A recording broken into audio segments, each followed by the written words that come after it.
Yes sir. चलिए जी, तो अब चालू किया जाए आज का कार्यक्रम। आज हम लोगों का जो मेन टारगेट है वो क्या है? म्यूचुअल इंडक्टेंस करना है अपन को। क्या करना है?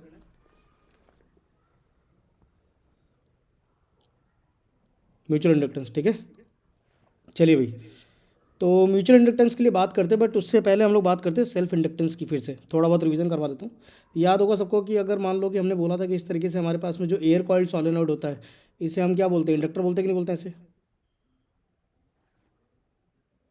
Yes sir. इसके अंदर से हमने करंट अगर आई मान लिया कि आई इधर से जा रहा है और आई आ रहा है। अब ये डिपेंड करता है कि करंट बढ़ रहा है कि घट रहा है। लेट्स सपोज कि अगर करंट बढ़ रहा है, ठीक है ना, तो इसके अंदर से कुछ फ्लक्स एसोसिएट होगा, ऐसे करके हो सकता है इस तरीके से जाए, या फिर हो सकता है इसकी डायरेक्शन पलट जाए। हाँ या ना? तो इस इंडक्टर का जो एरिया है, लेट्स सपोज कि इसको अगर मैं ए एरिया मान लेता हूँ, तो इसके अंदर से मुझे बताओ कि फील्ड लाइंस क्रॉस कर रही होंगी। तो इसके अंदर से हम ये मान लेते हैं कि इसके अंदर जो फ्लक्स एसोसिएटेड है, it is proportional to current in current I, ठीक है ना, जो इसके अंदर से करंट जा रहा है। और हम क्या कहते थे कि जैसे ही प्रोपोर्शनलिटी का कांस्टेंट हटता था, तो हम यहाँ पे सेल्फ इंडक्टर लगा देते थे और आई लगा देते थे। तो क्या होता था? Phi equal to L I. याद है कि नहीं याद है सबको? तो मैंने बताया था कि यहाँ से एल की वैल्यू जो आती है वो हमारे पास में फाई डिवाइडेड बाई आई आई करके अपन निकालते थे। याद है कि नहीं याद है ये? Yes sir. ठीक है ना भाई? यहाँ तक की बात सबको समझ में आती है कि नहीं आती है?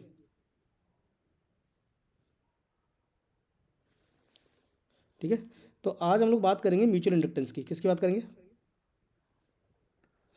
म्यूचुअल इंडक्टेंस की। ऐसे इमेजिन करो कि मेरे पास में यहाँ पे है ना दो कॉइल्स है। लेट्स सपोज मैंने कहा कि एक कॉइल मेरे पास में इस तरीके से है, ऐसे, ठीक है ना, ऐसे। इस कॉइल का नाम मैं रख देता हूँ C1, ठीक है। और एक कॉइल मैंने इसके बगल में रख दी इस तरीके से, इस कॉइल का नाम मैंने रख दिया C2। यहाँ तक की बात सबको समझ में आ रही है? Yes sir. है ना? इतना सबको समझ में आ रहा है? अब सोचो, मैंने इमेजिन किया कि भाई मान लो इसके अंदर से मैंने बोला कि पहली वाली जो कॉइल है इसके अंदर से करंट जा रहा है I1, राइट। अब मुझे बताओ कि ऊपर वाला एक्सप्रेशन देखो जरा, ये वाला। इस वाले एक्सप्रेशन ने क्या बताया कि जब भी करंट I1 या फिर आई किसी भी एक कॉइल से गुजरेगा, ठीक है ना, लेट्स सपोज कि इसका सेल्फ इंडक्टर हमने L1 ले लिया और इसका जो सेल्फ इंडक्टेंस है वो मैंने L2 ले लिया, ले सकते हैं। आप समझना इस बात को कि मैंने क्या बोला कि भाई जो पहली वाली कॉइल है मेरी, उसके अंदर से करंट जो है मेरा वो I1 जा रहा है। कितना जा रहा है? I1 करंट जा रहा है, ठीक है। अब इस I1 करंट की वजह से क्या इस पहली वाली कॉइल के अंदर एक फ्लक्स लिंक होगा, जिसको हम φ1 बोल सकते हैं, which is equal to L1 I1? Yes और नो? Yes sir. यहाँ तक की बात समझ में आती है? जिसकी वजह से मैंने बोला कि भाई मान लो कि इस तरीके से कोई फ्लक्स इसके अंदर एसोसिएट हो गया, ठीक है ना, बहुत सारी फील्ड लाइंस ऐसे निकल रही हैं इसके अंदर से, और ये सारी की सारी फील्ड लाइंस इस तरीके से क्रॉस कर रही हैं। तो मुझे बताइए फील्ड लाइंस सिर्फ यहीं रहेंगी कि आगे तक जाएंगी ऐसे करके? आगे तक। दूसरी कॉइल के अंदर भी एंटर करेगी कि नहीं करेगी? हाँ या ना? ठीक है ना। अब मैंने मान लिया कि मान लो ये I1 बढ़ रहा है। इमेजिन करो कि I1 बढ़ रहा है, ये मेरे पास में कॉइल 2 है। अच्छा, आप सोचो कि इस कॉइल 2 के अंदर की अगर मैं बात करूँ, लेट्स सपोज कि इस कॉइल 2 की अपन बात करते हैं। इस कॉइल 2 के अंदर पहली वाली कॉइल की वजह से जो मैग्नेटिक फील्ड लाइंस आ रही हैं, लेट्स सपोज कि ये वाली जो मैग्नेटिक फील्ड लाइंस है ये इसके अंदर से ऐसे क्रॉस कर रही हैं, ऐसे, ठीक है ना, ये क्रॉस कर रही हैं। तो मुझे बताओ कि क्या ये सारी की सारी फील्ड लाइंस इस सेकंड कॉइल के हर एक एरिया से गुजर रही है कि नहीं गुजर रही है? Yes sir. अगर सारी फील्ड लाइंस हर एक एरिया से गुजरेंगी, तो क्या इसके हर एक एरिया से एक फ्लक्स एसोसिएट करती जाएगी? तो उस फ्लक्स का नाम हमने क्या दे दिया? φ2। क्या नाम दिया? ठीक है ना भाई, क्या नाम दिया इसका? φ2। अच्छा, मुझे सोच के बताओ कि ये जो φ2 डेवलप हुआ है ना इस कॉइल के अंदर, φ2 जो डेवलप हुआ, ये φ2 किसकी वजह से डेवलप हुआ? पहले वाले कॉइल की हाँ, तो कैन वजह वी से से। दैट कि this flux 2 is directly proportional to flux 1? Flux 1 की वजह से एसोसिएट हुआ, और हमें पता है कि फ्लक्स 1 जो है वो I1 के डायरेक्टली प्रोपोर्शनल है। तो हम डायरेक्टली कह सकते हैं कि जो मेरा φ2 है it is proportional to I1। Yes और नो? बोलो भाई, होगा कि नहीं होगा ये? Yes sir. ठीक है। तो अब मुझे बताओ कि जब इसके अंदर से फ्लक्स जाएगा, तो फ्लक्स इसके अंदर करंट यहाँ से बदल रहा है। हमने क्या बोला कि I1 जो है it is changing, right, it is increasing अभी फिलहाल। तो अगर ये चेंज कर रहा है, तो मुझे बताओ I1 के बदलने के कारण ये फ्लक्स जो है ये सेम रहेगा कि ये भी बदलता जाएगा? φ2 बदलेगा। और अगर φ2 बदलेगा तो मुझे बताओ कि क्या इस सेकंड वाली कॉइल के अंदर भी एक EMF जनरेट होगा, जिसे हम E2 बोल सकते हैं, ठीक है ना, EMF2 बोल सकते हैं। अगर मैंने इसका नाम E2 दिया, तो मुझे बताओ कि इस E2 के अंदर की वजह से भी क्या इसके अंदर फील्ड लाइंस जनरेट होंगी कि नहीं होंगी अपनी खुद की? अब वो हो सकता है कि या तो राइट साइड में जाए या फिर लेफ्ट साइड में जाए, किसी एक तरफ तो डेवलप होंगी। डिपेंडिंग अपॉन द डायरेक्शन और सिचुएशन की किस तरीके से हमने कॉइल्स को रखा है, या तो ऐसी होंगी या फिर फील्ड लाइन्स ऐसे करके डेवलप होंगी, होगी कि नहीं होगी। अब मुझे बताओ जो फील्ड लाइन्स है क्या वो फील्ड लाइन दोबारा 1 वाले के अंदर भी जाएगा कि नहीं जाएगा? yes sir, जाएगा। तो मैंने ये बोला कि भाई जो मेरे अंदर जो सेकंड कॉइल है उसके अंदर जो फ्लक्स डेवलप हो रहा है फाई 2, तो ये फाई 2 कुछ इस तरीके से डेवलप होगा कि it wants to oppose its cause. तो उसका कॉज कौन है? I1 का बदलना। तो ये I1 को क्या चाहेगा? बदलना चाहेगा। बात समझ में आती कि नहीं आती है? ये चीज़ पकड़ में आ रही है सबको? सर एक बार वो रिपीट कर दो कि जो फाई 2 है वो फाई 1 के डायरेक्टली प्रोपोर्शनल क्यों है? मतलब ऐसा भी हो सकता है ना कि कॉइल 2 में करंट डिक्रीज हो रहा हो। हाँ वो तो हो ही सकता है, वो तो मैंने बोला ना कि भाई डायरेक्टली प्रोपोर्शनल का मतलब ये हुआ कि वो डिपेंड कर रहा है उसके ऊपर कि अगर मान लो कि फाई 1 अगर बदल रहा है, फाई 1 बढ़ रहा है तो उसके अंदर भी फ्लक्स बदल रहा होगा। अगर फाई 2 घट रहा है तब भी फाई 1 घट रहा है तब भी फाई 2 का फ्लक्स बदल रहा होगा। फ्लक्स तो बदलेगा ना। पर कहने का मतलब ये है कि it is not about directly proportionality, it is about association. कि जो सेकंड कॉइल है उसके अंदर जो फ्लक्स है वो फ्लक्स 1 की वजह से एसोसिएट हो रहा है। हाँ या ना? ये चीज़ समझ में आ रही है? अब उसके अंदर जो फ्लक्स डेवलप हुआ फाई 2 के अंदर, ठीक है ना, कॉइल 2 के अंदर जो फ्लक्स डेवलप हुआ वो किसकी वजह से हो रहा है? 1 की वजह से। तो ये जो प्रोसेस है कॉन्टिन्यूसली चलता रहेगा और इस तरीके से होगा कि जो सेकंड कॉइल के अंदर जो फ्लक्स डेवलप हुआ वो इस तरीके से डेवलप होगा या चेंज होगा कि वो कॉइल 1 के अंदर के करंट को बढ़ने नहीं देगा। अगर मान लो करंट हमने बढ़ाया है तो ये इसको बढ़ने नहीं देना चाहता, ये इसको घटाना चाहता है। हाँ या ना? Yes sir. ये वाली बात पकड़ में आ रही है सबको? बोलो भाई। सर और ईएमएफ की ये डायरेक्शन क्या बताई थी आपने? ईएमएफ की डायरेक्शन अभी देखेंगे, अभी तो डायरेक्शन की बात ही नहीं की हमने ईएमएफ की। अभी अपन चेक करेंगे कि ईएमएफ कौन सा पॉजिटिव होगा कौन सा नेगेटिव होगा, ठीक है। बट अभी फिलहाल हम जो बात कर रहे हैं वो ये कर रहे हैं कि अभी हम म्यूचुअल इंडक्टेंस को समझना चाहते हैं, राइट। तो मैं ये कह सकता हूँ कि जो फाई 1 है, phi 1 is associated with I1, ठीक है ना भाई। And phi 2 is also associated with I1, है ना। ये चीज़ समझ में आ रही कि नहीं आ रही है? तो कहने का मतलब ये हुआ कि सिंपल सिंपल से समझना कि अगर मैंने I1 को चेंज किया, अगर मैंने क्या किया, I1 को चेंज किया, तो मुझे बताओ कि जो कॉइल 1 है उसके अंदर का जो फ्लक्स है क्या ये चेंज होना स्टार्ट होगा? yes sir, और अगर ये चेंज होगा तो मुझे बताओ कि इसकी वजह से जो मैग्नेटिक फील्ड लाइन्स है कॉइल 1 की इन 2, ये चेंज हो जाएगी कि नहीं हो जाएगी? अगर ये चेंज होगी तो मुझे बताओ कि क्या सेकंड कॉइल के अंदर फ्लक्स जनरेट हुआ था जो कि चेंज होना स्टार्ट करेगा? यस और नो? और जब भी फ्लक्स चेंज होगा तो क्या सेकंड कॉइल के अंदर एक ईएमएफ डेवलप हो जाएगा कि नहीं हो जाएगा? बोलो भाई।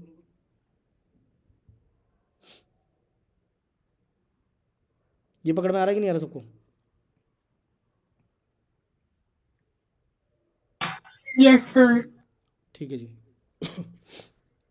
तो यहाँ तक की बात समझ में अगर आती है तो इस चीज़ को समझने की कोशिश करते हैं। तो मैंने क्या बोला कि भाई जो मेरे पास में फ्लक्स 2 है, लेट्स सपोज कि फाई 2 जो है इज प्रोपोर्शनल टू I1, अपन ने बोला डायरेक्टली, क्योंकि ये फाई 1 पे डिपेंड करने वाला था, है ना। अगर ये फ्लक्स 1 पे डिपेंड कर रहा था तो इसको मैंने बोल दिया डायरेक्टली कि I1 पे ही डिपेंड कर रहा है। तो जब भी हम ये प्रोपोर्शनलिटी हटाएंगे तो हम ये बोलेंगे कि भाई इसके अंदर जो प्रोपोर्शनलिटी आएगी which is equal to M times of I1, right. यहाँ पे M जो होता है ये हमारा कहलाता है म्यूचुअल इंडक्टेंस। क्या कहलाता है? सर मतलब phi 2 is also directly proportional to phi 1 yes. Phi 2 और भाई ऑल्सो इज डायरेक्टली जो कॉइल प्रोपोर्शनल 2 टू के अंदर I1। जो फ्लक्स डेवलप हुआ बेटा, जो कॉइल 2 के अंदर जो फ्लक्स चेंज हुआ या फिर डेवलप हुआ या फिर एसोसिएट हुआ वो किसकी वजह से हुआ? मैग्नेटिक फील्ड लाइंस की वजह से। और मैग्नेटिक फील्ड लाइंस किसने डेवलप की थी? जो coil current in coil yes 1 था, और करंट इन कॉइल 1 ने पहले अपनी कॉइल के अंदर फ्लक्स डेवलप किया। Yes sir. समझ में आया ना? बिल्कुल बदल रहा है, बदल रहा है। कहने का मतलब ये हुआ कि ऐसा मान लो कि मेरे पास में पहली कॉइल है, ठीक है ना, ये पहली कॉइल है, इसके अंदर से करंट ऐसे करके गया, तो इस करंट ने क्या किया कि हर जगह पे मैग्नेटिक फील्ड लाइंस बनानी स्टार्ट की, और हमें पता है इसके अंदर की जो मैग्नेटिक फील्ड लाइंस होंगी वो कुछ ऐसी हो जाएंगी। अब ये जो मैग्नेटिक फील्ड लाइंस है, अब मान लो कि करंट यहाँ से आपने बढ़ा दिया, करंट बढ़ाया, तो ये जो मैग्नेटिक फील्ड लाइंस की जो स्ट्रेंथ है ये घटेगी कि बढ़ना स्टार्ट करेगी? बढ़ना स्टार्ट ये करेंगे। बढ़ेगी। अगर ये बढ़ती जाएगी तो मुझे बताओ कि अगर बगल में मैंने इसके एक और कॉइल रख दी तो क्या कह सकते हैं कि सेकंड वाली कॉइल के अंदर जो फील्ड लाइंस है ये बढ़ना स्टार्ट कर रही है? हाँ या ना? Yes sir. और इसके अपोजिट केस में क्या है कि अगर मान लो कि मैंने पहले वाली कॉइल का जो करंट है इसको मैंने घटा दिया, तो ऑब्वियसली बात है ये जो मैग्नेटिक फील्ड लाइंस है ये घटना स्टार्ट करेंगी। तो जो कॉइल 1 के अंदर जो फील्ड लाइंस थी या फिर फ्लक्स था एसोसिएटेड था ये घटना स्टार्ट करेगा। अगर ये घटना स्टार्ट करेगा तो जो सेकंड वाली कॉइल है, ये वाली कॉइल, इस कॉइल के अंदर से भी फ्लक्स घटना स्टार्ट कर देगा, है ना। Yes sir. तो अल्टीमेटली कहने का मतलब ये होगा कि जो कॉइल 2 में जो फ्लक्स एसोसिएट हो रहा है, क्या कहीं ना कहीं वो डायरेक्टली प्रोपोर्शनलिटी आ रही है फर्स्ट कॉइल के फ्लक्स के, और हमें पता है कि जो फर्स्ट कॉइल का फ्लक्स है वो करंट इन फर्स्ट कॉइल के प्रोपोर्शनल है। तो इसीलिए हमने डायरेक्टली क्या कह दिया कि भाई जो φ2 है, सेकंड कॉइल का जो फ्लक्स है, वो फर्स्ट कॉइल के करंट के ऊपर डायरेक्टली डिपेंडेंसी शो कर रहा है, राइट। Yes sir. तो यहाँ से जब हमने हटाया तो यहाँ से हमने क्या बोला कि म्यूचुअल इंडक्टेंस आ गया M। Getting this point. Sir फिर जो हमारा लेंस लो है उसके हिसाब से तो अगर ये करंट बढ़ रहा है M1 में, मतलब कॉइल 1 में, तो करंट कॉइल 2 में भी बढ़ रहा है, तो नहीं, कोई क्योंकि वो ज़रूरी नहीं है म्यूचुअल बेटा, कोई ज़रूरी नहीं कि बढ़ेगा ही बढ़ेगा।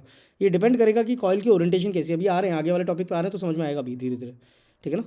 अभी तक फिलहाल ये समझ में आया कि ओके नहीं सर। आया? Yes sir. ठीक है ना। तो यहाँ से मान लो कि मैंने पहली वाली कॉइल का इंडक्टेंस जो है वो L1 माना, सेकंड वाली कॉइल का जो इंडक्टेंस है वो मैंने L2 मान लिया। तो हम ये कहते हैं कि यहाँ पे एक मैथमेटिकल रिलेशनशिप आती है इनकी, ठीक है ना, जिसके प्रूफ के बारे में अभी हमें कोई लेना देना नहीं है अभी फिलहाल। हम इसको बोलते हैं K times root over L1 L2, right. इसका मैथमेटिकल प्रूफ अपन बाद में देखेंगे जब एडवांस लेवल पे थोड़ा सा जाएंगे। अभी फिलहाल हमें इसके फॉर्मूला से एप्लीकेशन करना है, राइट। तो M equal to K times root over L1 L2 की अपन बात कर रहे हैं, ठीक है। तो यहाँ पे K जो होता है, ये K क्या होता है, इसको बोलते हैं कपलिंग फैक्टर। क्या बोलते हैं अपन? Coupling factor. Coupling factor. Getting this point? यहाँ तक सबको समझ में आया कि नहीं आया? अब कपलिंग फैक्टर का मतलब होगा कि किस यस तरीके सर। से कपल किया गया है, ठीक है ना। कपल मतलब किस तरीके से जोड़ा गया है, ठीक है। अब समझते हैं इस चीज़ को, जरा गौर से देखना इसको। लिखा है यहाँ तक का? Yes sir. ठीक है। Yes sir. अब देखो एक चीज़, लेट्स इमेजिन करो कि मेरे पास में इस तरीके से कोई कॉइल है, ठीक है ना। एक कॉइल यहाँ पे रखी हुई है, और मैंने कहा कि एक और कॉइल मेरे पास में यहाँ पे रखी हुई है, ठीक है। और मैंने बोला इनके बीच का गैप जो है वो D मैंने मान लिया, और मैंने बोला कि D is very very very large, ठीक है। लार्ज से ही बहुत बड़ा है। तो यानी कि ये दोनों इन्फिनिट सेपरेशन पे होंगे कि नहीं होंगे?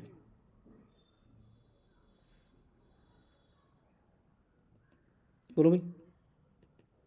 अब मैंने बोला कि भाई मान लो कि पहले वाली कॉइल के अंदर मैंने करंट I1 डाल दिया, तो इसके अंदर से जो फील्ड लाइन जा रही हैं, मुझे बताइए फील्ड लाइन्स तो यहाँ तक कभी पहुँच ही नहीं पाएंगी, ये यहीं से टर्न होकर कैसे घूम जाएंगी, हाँ या ना। तो मुझे बताओ कि इसकी फील्ड लाइन्स अगर इसके अंदर एंटर ही नहीं हुई तो क्या इसके अंदर कोई भी फ्लक्स डेवलप होगा क्या?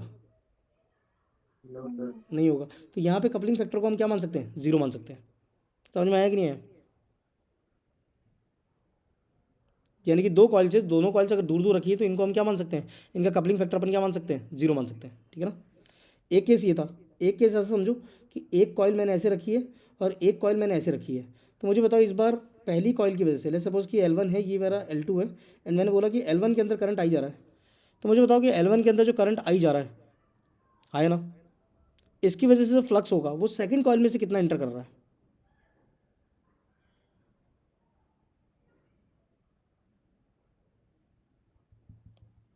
सोचो भाई। मैं काम करता हूँ, मैं इस वाले एरिया को थोड़ा जूम करता हूँ, ठीक है ना, ऐसे जूम करता हूँ, इसको जूम करता हूँ। मुझे बताओ कि जो हॉरिजॉन्टल कॉइल है वो तो ऐसी दिख रही होगी ऊपर वाली कॉइल की, और जो वर्टिकल कॉइल है, क्या वो वर्टिकल कॉइल मुझे ऐसे करके दिख रही होगी? ये सुनो,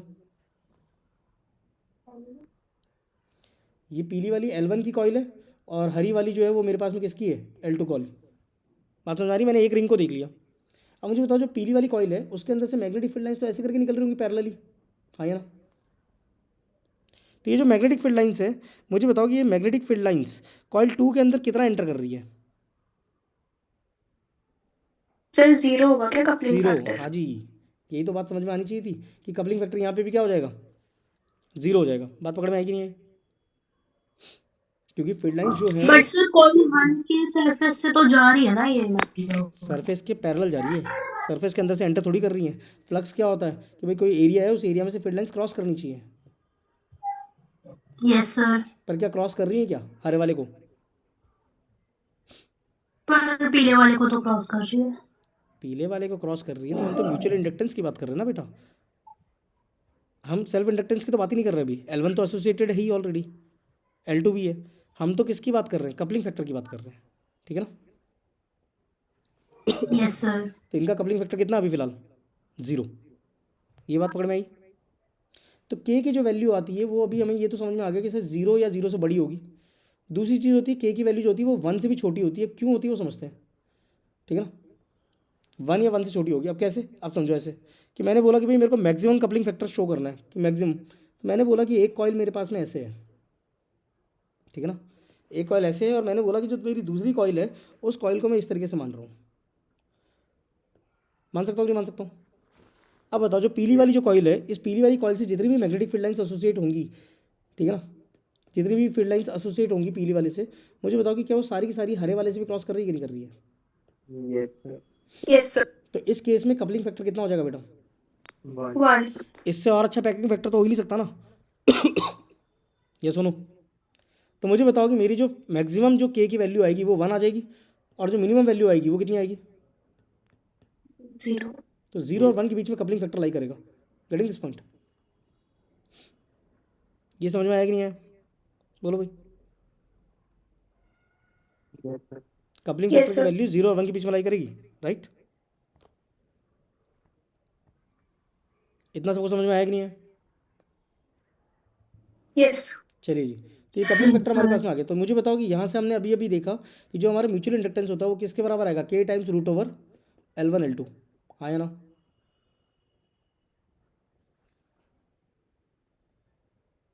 पकड़ में आया कि नहीं है ये।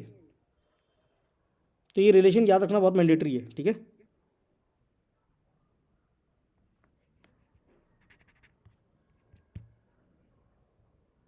आया समझ में बेटा ये? Yes sir. Yes sir. चलिए, अब जो आगे की कहानी है, अब समझते हैं कि जो अभी थोड़ी देर पहले कन्फ्यूजन आ रहा था कुछ बच्चों को कि सर करंट बढ़ेगा तो फ्लक्स बढ़ेगा क्यों, घट भी तो सकता है, बिल्कुल घट सकता है। तो उस कन्फ्यूजन को दूर करने के लिए अब हम डॉट कन्वेंशंस की बात करेंगे कुछ, कि साइन कन्वेंशन हमें समझ में आए, ठीक है ना। दोस्तों हम बोलते हैं डॉट कन्वेंशन, क्या बोलते हैं अपन इसको, डॉट कन्वेंशन, ठीक है। अब डॉट कन्वेंशन क्या होता है वो समझो।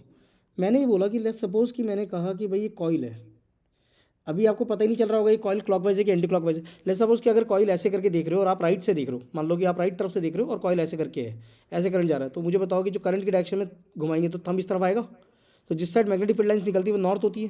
तो लेट्स सपोज कि मैंने कहा कि ये नॉर्थ पोल है, तो ये वाला क्या बन जाएगा, साउथ पोल बन जाएगा। भाई जो कॉइल होती है हमारे पास में ये स्मॉल बार मैग्नेट की तरह बिहेव करता है, हाँ या ना। सर ये आपने एज्यूम किया है कि ये वाला अज्यूम नॉर्थ किया है है, और हाँ ये जी हाँ वाला जी, ये साउथ है। अजम्पशन है, करंट की ओरिएंटेशन पे अजम्पशन कर रहा है,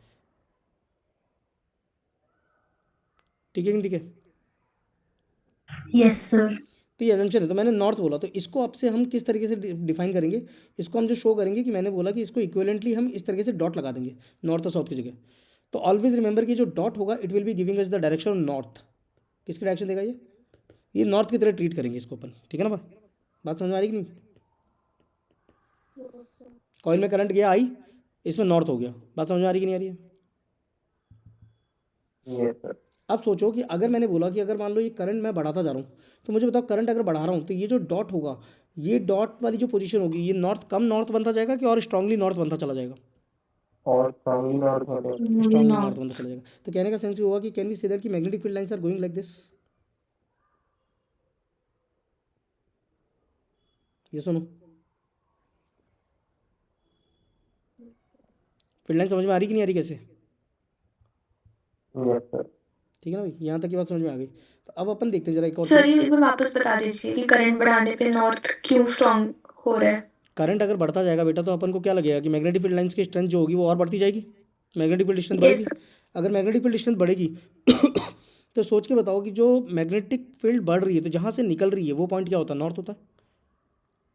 यस सर। तो नॉर्थ की स्ट्रेंथ क्या होगी, बढ़ता जाएगा, यस सर। तो स्ट्रांग मैग्नेट बनता चला जाएगा यहाँ पे अभी फिलहाल, ठीक है ना। Okay sir. ठीक है, अब ये हमने समझ लिया। तो अब सोचो कि अगर मैंने दो कॉइल्स को एक साथ रखा, इमेजिन दिस वन, मैंने इस तरीके से बोला, इस तरीके से, और मैंने बोला कि लेट्स सपोज कि ये नॉर्थ है मेरा, करंट इसमें आ रहा है, इसमें आ रहा है, लेट्स सपोज इसके अंदर करंट आ रहा है I1, गेटिंग दिस पॉइंट। तो यहाँ से भी कितना करंट निकल रहा होगा, I1 निकल रहा होगा, और मैंने इसके जस्ट बगल में एक और कॉइल रख दी इस तरीके से, ठीक है ना, ये कॉइल रख दी। अब मुझे बताओ कि अब मैंने बोला कि अगर मैंने I1 को बढ़ा दिया, क्या कर दिया मैंने,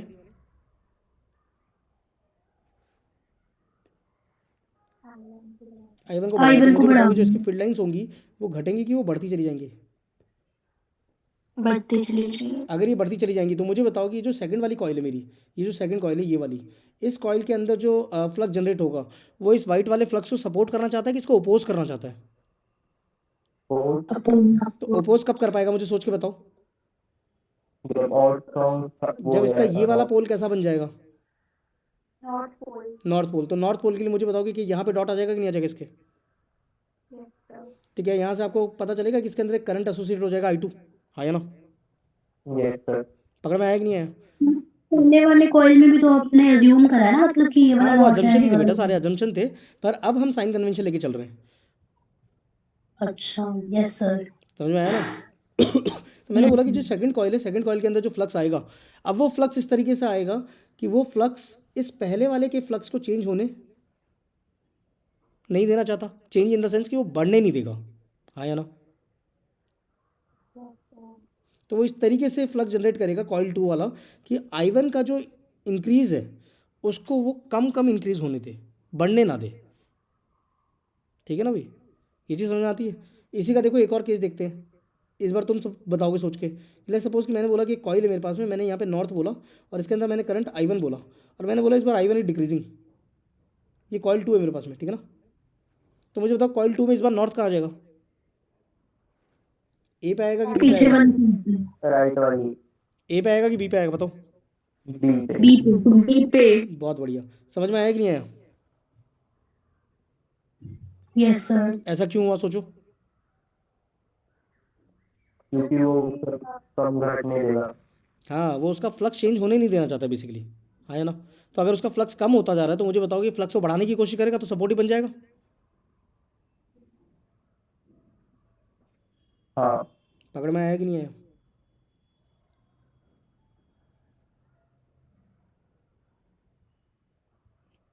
बोलो भाई, यहाँ तक की बात सबको समझ में आई कि नहीं आई? Yes sir. चलिए जी, अगर यहाँ तक की बात समझ में आ गई इसे उतार लो, फिर आगे चलते हैं।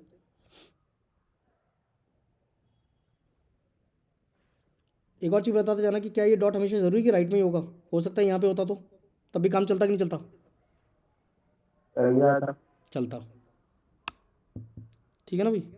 चलिए आगे चलें।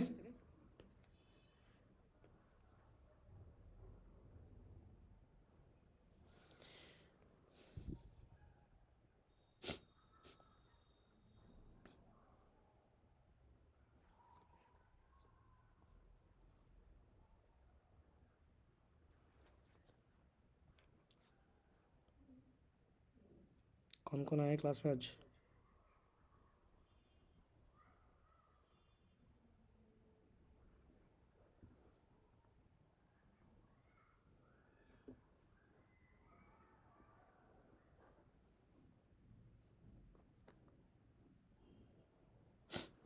चलिए, यहाँ तक की बात सबको समझ में आई कि नहीं आई? Yes sir. चलिए चले आगे। हम सब भेजे जा रहे हो तुम सब हैं, अंगूठा दिखा रहे हो। हम तुम्हें पढ़ा लिखा के पढ़ा लिखा बना रहे हो और तुम अंगूठा छाप बन रहे हो हैं। चलिए अब देखो जरा इधर, हम लोग बात करते हैं अभी कॉम्बिनेशंस की। कॉम्बिनेशन ऑफ इंडक्टर किसकी बात करेंगे अपन? Combination of inductors, right. चलो, मैंने बोला कि भाई मान लो कि मेरे पास में एक कॉइल इस तरीके से है, ये कॉइल है मेरे पास में, ठीक है ना? यहाँ पे करंट आई है, इसके अंदर भी करंट आई जा रहा है, ठीक है। और ऐसे करते हैं, काम करते हैं और बेहतर तरीके से देखते हैं इसको कॉम्बिनेशन ऑफ इंडक्टर्स के अंदर कि हमने पहला बोला सीरीज कॉम्बिनेशन। कौन सा बोला अपन ने? Series combination. कौन सा बोला अपन ने?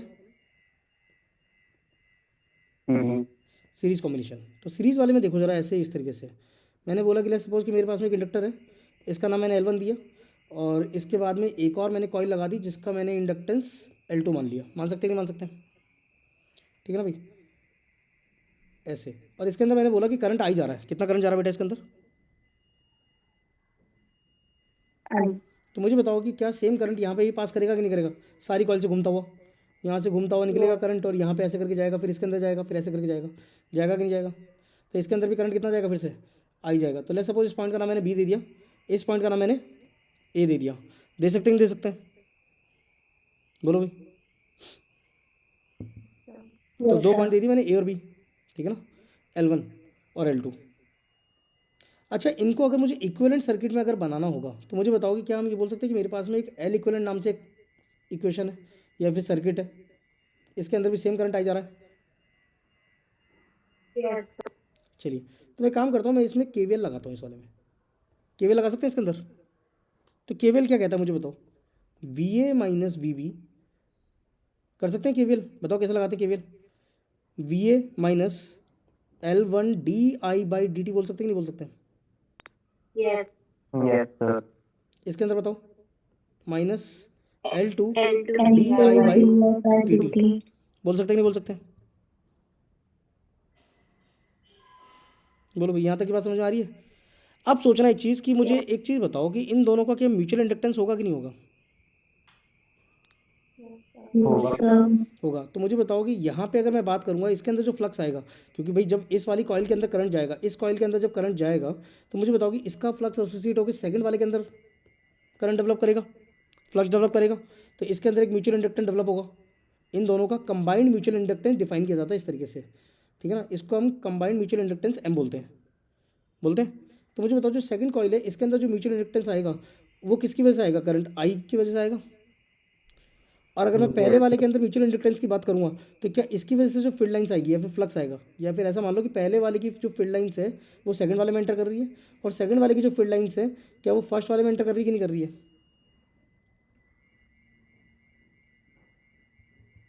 बोलो भाई। ये चीज़ पकड़ में आ रही है कि नहीं आ रही सबको? अगर इस तरीके से पकड़ में आ रही है तो मुझे बताओ कि क्या ये नॉर्थ है तो ज़रूरी कि ये हमेशा नॉर्थ रहेगा? हो सकता है ये भी नॉर्थ बन जाता, आया ना। तो मुझे बताओ कि प्लस माइनस M के साथ बात चलती कि नहीं चलती? सर ये नॉर्थ वाली बात एक बार रिपीट कर दो। फिर से समझाता हूँ एक बार, देखो इसको गौर से समझना इस चीज़ को। मैंने बोला कि भाई मान लो मेरे पास में कॉइल है इस तरीके से, ठीक है ना, और मैंने बोला एक और कॉइल मेरे पास में इस तरीके से एसोसिएटेड है, 2 कॉइल्स रखी है बगल में, इसका नाम मैंने L1 दे दिया, इसका नाम मैंने L2 दिया। ये वाली बात समझ में आती है? और मैंने इनका म्यूचुअल इंडक्टेंस जो है वो, इनके म्यूचुअल इंडक्टेंस का नाम मैंने M दे दिया, ठीक है ना भाई। अब मैंने बोला कि जो कॉइल 1 है इसके अंदर जो फ्लक्स आ रहा है, मुझे बताओ कि क्या है फ्लक्स L1 I1 के बराबर आ रहा है कि नहीं आ रहा है? बताते जाना। Yes sir. आया ना। मैं बोल रहा हूँ इस कॉइल का फ्लक्स, क्या इस कॉइल का जो फ्लक्स है φ2, क्या वो मेरे पास में M टाइम्स ऑफ I के बराबर आ रहा है? Yes sir. भाई अगर इसके अंदर मैंने करंट I1 मान लिया, तो मुझे बताओ कि क्या फ्लक्स 2 जो आएगा क्या वो M टाइम्स ऑफ I1 के बराबर आएगा कि नहीं आएगा? Yes sir. हाँ जी, तो इस तरीके से आएगा। तो अब मुझे सोच के बताओ कि अगर मैंने कहा कि ये करंट मेरा बढ़ रहा है, क्या कर रहा है ये? बढ़ रहा है। तो मुझे बताओ कि ये वाला पॉइंट अगर मैंने नॉर्थ माना, तो ये वाला पॉइंट क्या बन जाएगा? नॉर्थ बनेगा कि नहीं बनेगा? अगर ये नॉर्थ बनेगा तो मुझे बताओ कि मैं फ्लक्स इन 1 की अगर मैं बात करूँ, ठीक है ना भाई, मैं किसकी बात कर रहा हूँ? Flux in 1। तो मुझे बताओ कि क्या ये एक सेल्फ इंडक्टेंस तो शो करेगा खुद के करंट की वजह से? हाँ। और क्या ये एक म्यूचुअल इंडक्टेंस शो करेगा दूसरा? Yes sir. तो उसकी वैल्यू क्या आएगी? -M टाइम्स ऑफ I1 आ जाएगी कि नहीं आ जाएगी? सर I2 आएगी ना, माइनस करंट तो सेम ही ना बेटा, दोनों सीरीज में। अच्छा अच्छा हाँ। अभी फिलहाल सीरीज में है, अभी फिलहाल मैंने सीरीज में ले लिया, ठीक है कि ठीक है? Yes sir. कि बेटा सबको समझ में आ रहा है कि नहीं आ रहा? अब मुझे बताओ कि क्या ये ज़रूरी है कि जो सिंबल मैंने लिया है ये माइनस लिया, क्या ये ज़रूरी कि हमेशा माइनस ही होगा? No sir. ये किस पे डिपेंड कर रहा है कि अगर मैंने करंट घटा दिया तो उस केस में ये सपोर्टिव हो जाएगा, तो सपोर्टिव हो जाएगा तो can we write it like plus minus? Yes sir. बोलो भाई। तो इन द सेम वे मुझे बताओ φ2 की वैल्यू बता दो जरा, क्या बनेगी? L2 I1 I2 मैंने M लगाया। I1 करंट सेम ही ना दोनों में अभी फिलहाल, आया ना।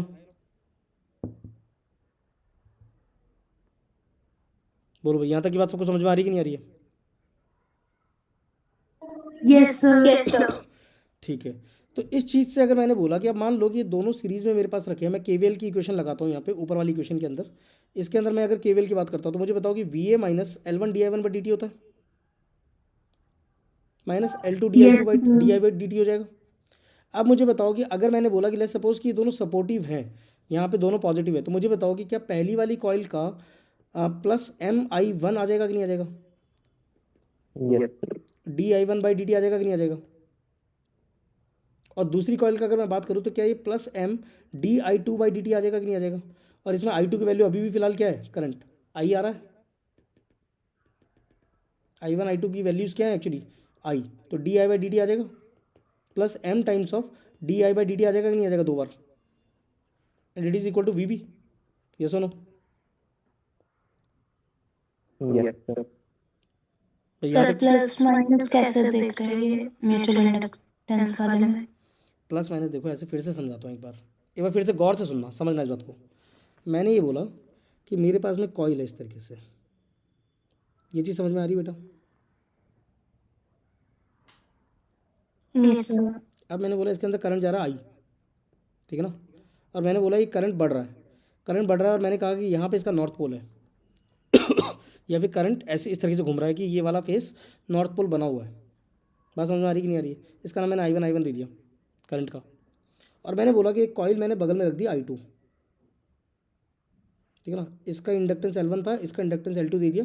अब मुझे बताओ कि मैंने कहा कि करंट बढ़ रहा है, तो ये जो सेकंड वाली जो कॉइल है मेरे पास में, समझना, ये सेकंड कॉइल जो है, ये सेकंड कॉइल क्या कहती है कि भाई मैं फर्स्ट वाले का जो फील्ड लाइन्स है उनको अंडर एंटर होने दूंगा कि नहीं होने दूंगा। नहीं होने देगा। तो नहीं होने देगा, तो मुझे बताओ कि क्या ये इधर नॉर्थ बना देगा कि नहीं बना देगा। हाँ। और ये नॉर्थ बनाएगा तो इसके अंदर क्या करंट एक आई टू आ जाएगा कि नहीं आ जाएगा।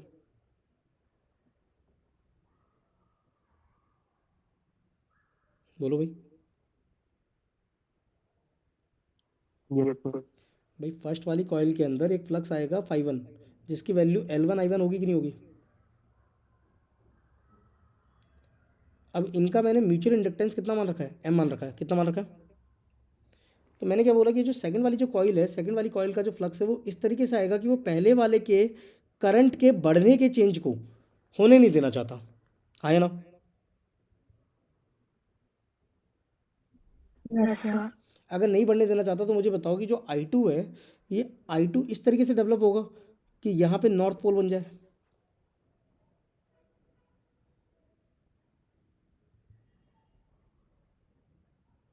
ये समझ में आया कि नहीं आया। सर आई टू इसमें इंड्यूस करंट है? हाँ जी, हाँ जी, आई टू इंड्यूस करंट है, ईएमएफ डेवलप होगा ना उसके अंदर, फ्लक्स चेंज होगा तो अगर आई टू इसके अंदर इंड्यूस करंट आया बेटा, तो ये इस तरीके से आएगा कि ये पहले वाले कॉइल के अंदर का जो फ्लक्स है उसे चेंज करना चाहेगा। Yes sir. तो पहले वाले का जो फ्लक्स डेवलप हुआ था, खाली हम पहले मान रहे थे कि भाई पहले फाई वन था, एल वन आई वन, जब हम सेल्फ इंडक्टेंस पढ़ रहे थे। अब मैं क्या बोल रहा हूँ कि एक और कॉइल अगर रखी है तो उसके अंदर एक म्यूचुअल इंडक्टेंस तो होगा कि नहीं होगा। हाँ। और ये म्यूचुअल इंडक्टेंस इस तरीके से डेवलप होगा कि वो अपने होने के कॉज को क्या करेगा, अपोज करना चाहता है। अपोज, हाँ। तो मुझे बताओ कि यहाँ पे अभी करंट को मैंने बढ़ाया है अगर, तो ये जो सेकंड वाली जो कॉइल है, सेकंड वाली कॉइल के अंदर जो फ्लक्स आएगा, ये अपने फ्लक्स को इस तरीके से डेवलप करेगा कि वो फर्स्ट कॉइल के फ्लक्स को बढ़ाएगा कि घटाएगा। घटाएगा। घटाएगा। यही चीज़ समझ में आती है कि नहीं आती है। तो पहले वाले का जो फ्लक्स आ जाएगा फाई वन, क्या वो एल वन आई वन तो था ही, अब उसमें प्लस होगा कि माइनस होगा। माइनस। कितना हो जाएगा, एम टाइम्स आई टू हो जाएगा कि नहीं हो जाएगा। Yes sir. ये समझ में आया कि नहीं आया।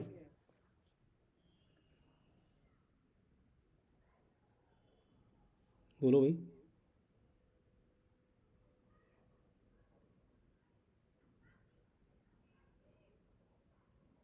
यहाँ तक सबको समझ में आया कि नहीं आया। अब सोचो कि अगर ये घटा रहा है तो एक केस ऐसा भी बन सकता था कि अगर आई वन घटता तो ये प्लस होता, ये सपोर्ट करता इसको, हाँ या ना। तो मुझे बताओ कि जो फ्लक्सिंग टू जो होगा, क्या वो L two I two plus minus M times of I one के बराबर होगा कि नहीं होगा। Yes sir. तो इस तरीके से Yes, लिखा जा sir. सकता है इस इक्वेशंस को। ये पहली इक्वेशन बन गई, ये सेकंड इक्वेशन बन गई। इस तरीके से हम दो कॉइल्स के फ्लक्स को एसोसिएट करके लिख सकते हैं, जिसमें हम सेल्फ इंडक्टेंस भी काउंट कर रहे हैं और साथ साथ म्यूचुअल इंडक्टेंस भी काउंट कर रहे हैं। ये वाली बात पकड़ में आई कि नहीं आई।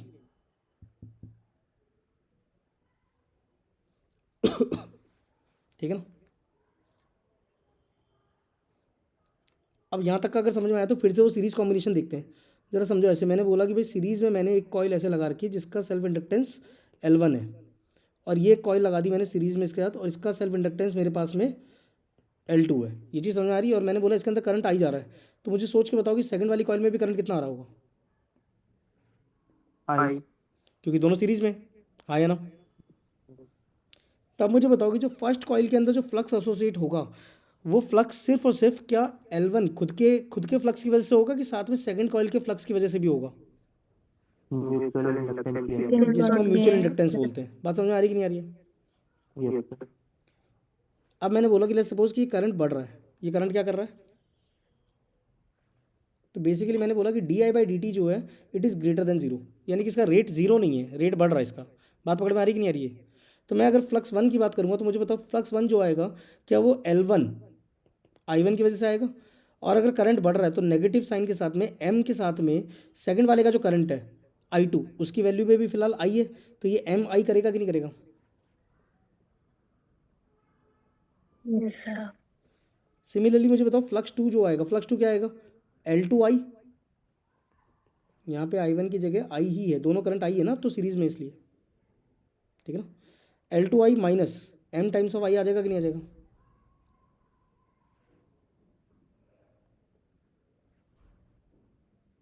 बोलो भाई। यस। तो इस कॉइल का जो EMF है उसका नाम मैंने E1 दे दिया, इस कॉइल का जो EMF है उसका नाम मैंने E2 दे दिया। इनके अंदर फ्लक्स चेंज हो रहा है क्योंकि। तो मुझे बताओ कि जो EMF 1 आएगा क्या उसे हम डिफ्रेंशिएट करके लिखते हैं भाई, मॉड की अगर मैं बात करूं तो क्या इस फ्लक्स का डिफ्रेंशिएशन हो जाएगा कि नहीं हो जाएगा। तो d∅1/dt यही करते कि नहीं करते हैं। और अगर मैं E2 की बात करूँ तो मुझे बताओ कि क्या ये मॉड ऑफ d∅2/dt बनेगा कि नहीं बनेगा। Yes sir. ये चीज़ पकड़ में आ रही कि नहीं आ रही है। तो मुझे बताओ कि मैं यहाँ से केवीएल लिखना चाहता हूँ, केवीएल लगाता हूँ यहाँ से इस पूरी कॉइल के अंदर, इस कॉइल के अंदर मैं केवीएल लगाना चाह रहा हूँ यहाँ से यहाँ तक, यहाँ तक बी तक। बात पकड़ में आ रही है। तो मुझे बताओ यहाँ से जो करंट जा रहा है आई, वो करंट आई जा रहा है यहाँ से। तो मुझे बताओ कि जब मैं यहाँ पे खड़ा हूँ तो यहाँ से मैं चला तो कितनी एनर्जी लेके चला, वी ए लेके चला। वी ए में से इस फ्लक्स का रेट ऑफ चेंज माइनस करेंगे, यस सर। सिमिलरली इस कॉइल का भी रेट ऑफ चेंज माइनस करेंगे फ्लक्स का, and we will be reaching at point B. ये होगा कि नहीं होगा। तो मैं इसको ऐसे लिख रहा हूँ, जरा गौर से देखना, वी ए में से माइनस किया माइनस L1 di/dt, ये चीज़ समझ में आ रही कि नहीं आ रही है, माइनस M di/dt। मैंने यहाँ से निकाला, इसको डिफरेंशिएट किया इसको, तो यहाँ से ए में बना कि नहीं बना। Yes sir. सिमिलरली मैं इस कॉइल के बारे में बात कर रहा हूँ, सेकंड कॉइल के बारे में। तो मुझे तो यहाँ पे क्या आ जाएगा, L2 di/dt आ जाएगा माइनस M di/dt आ जाएगा, और ये किसके बराबर आएगा, VB के बराबर आ जाएगा। आ जाएगा कि नहीं आ जाएगा। तो बताओ यहाँ से इक्वेशन क्या आ रही है, VA माइनस VB की वैल्यू बताओ जरा क्या आ रही है। L1 plus L2 minus 2M आ रहा है कि नहीं आ रहा है, प्लस 2M आ रहा है कि नहीं आ रहा है, और साथ में क्या आ रहा है di/dt आ रहा है कि नहीं आ रहा है। बोलो भाई। Yes sir. ये तो चीज़ आ गई। अब मान लो कि मैंने अगर उसको इक्विवेलेंट L इक्विवेलेंट में कन्वर्ट किया होता है, L इक्विवेलेंट कंप्लीटली, इसके अंदर करंट आई जाता, ये पॉइंट हमारा A होता, ये पॉइंट हमारा B होता। तो मुझे होता इसके लिए जो इक्वेशन बनाते हम, तो ये इक्वेशन क्या बनती, VA माइनस VB बनती, और विच इज़ इक्वल टू बताओ क्या आती, L इक्विवेलेंट इंटू di/dt आती कि नहीं आती। तो यहाँ से मुझे बताओ कि L इक्विवेलेंट की वैल्यू कितनी आ रही है बेटा, L1 plus L2 L1 plus plus L2 2 है।2M plus 2M। Plus 2 है। ये आ रहा है कि नहीं आ रहा है। अब मुझे बताओ कि अगर 2M आ रहा है तो दूसरे केस में क्या बनता, L1 plus L2 minus 2M बनता कि नहीं बनता। Yes sir. बोलो भाई। तो ये आंसर आते कि नहीं आते इसके दो। अब ये तो डिपेंड कर रहा है ना कि भाई करंट बढ़ रहा है कि घट रहा है, दोनों इंडक्टर्स एक दूसरे को सपोर्ट कर रहे हैं कि अपोज कर रहे हैं। बात पकड़ में आ रही कि नहीं आ रही है। Yes sir. तो that's the way how we are calculating it in series. पकड़ में आया ये।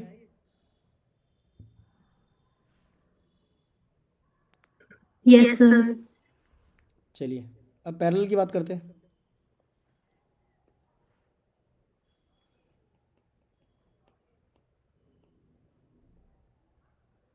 पैरेलल कॉम्बिनेशन की बात करते हैं, ठीक है ना।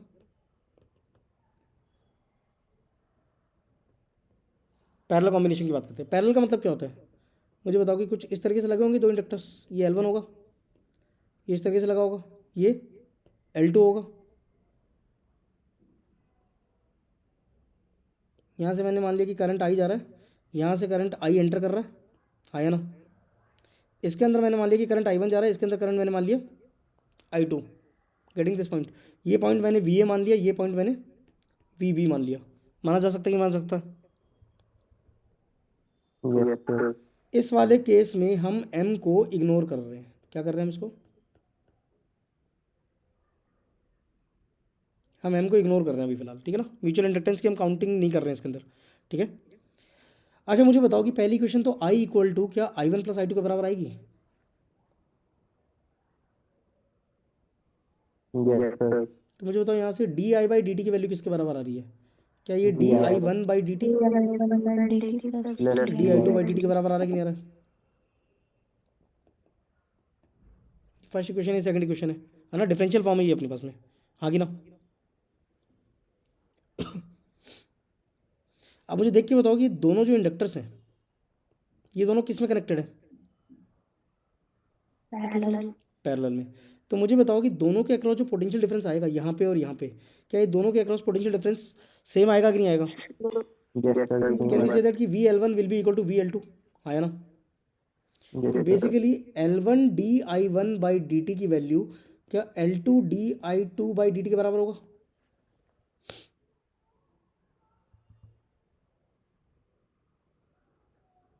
आया ना, दोनों के अक्रॉस EMF है ना, ये पोटेंशियल डिफरेंस है इनका।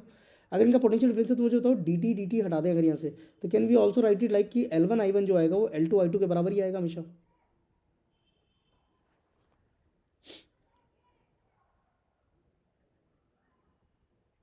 आया ना, ये चीज़ समझ में आ रही कि नहीं आ रही है। Yes sir. तो ये जो हमारी थर्ड इक्वेशन बनी है ना, इस थर्ड इक्वेशन और फर्स्ट इक्वेशन को अगर मैं यूज़ करूँ तो एक चीज़ याद रखना यहाँ से कि यहाँ से अगर मैं I1 निकालूंगा तो क्या मेरे पास में ये L2 divided by L1 plus L2 into total current I आ जाएगा कि नहीं आ जाएगा, जैसे हम रजिस्टर्स में भी करते थे, याद होगा, इन्वर्स रेशो में। हाँ। तो सिमिलरली मुझे बताओ I2 की वैल्यू क्या हो जाएगी।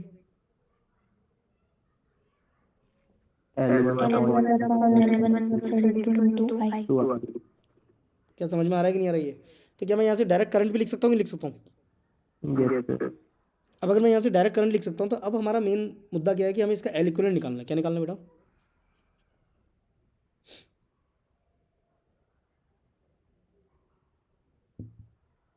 बोलो भाई।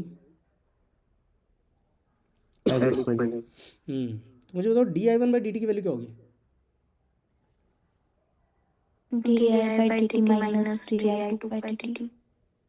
वो तो ठीक है, मैं कह रहा हूँ di1/dt की value in terms of L1 निकालो।